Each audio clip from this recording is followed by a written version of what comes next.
Dear friends and followers, welcome back to my channel. In this video, I'm going to show you how to do the matrix inverse. This is quite difficult while you're doing in mathematics. So I'm going to show you how to do it in CASIO calculators. So let's get started. This is a matrix for matrix A. I called it as matrix A in 3x3 form. I just wanna take the inverse of this matrix. For doing that, we just click on mode. There is an option called matrix in 6 to 1. So I just click on that. 6.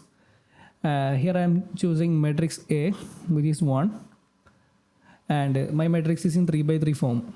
So just click on that.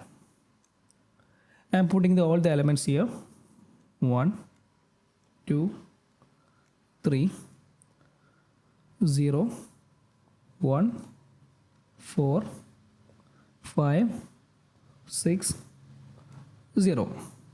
I store all the elements here. And let's take inverse of this matrix. This is quite simple compared to multiplication. Just click on shift. There is a fourth option is called matrix. Here we have matrix A because we stored the elements all in matrix A. Click on 3. Here is an inverse option, x raised to minus 1.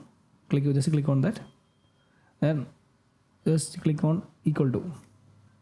So here we got minus 24, 18, 5, 20, minus 5, minus 4, minus 5, 4, 1. This is the answer. Thank you for watching. See you next time.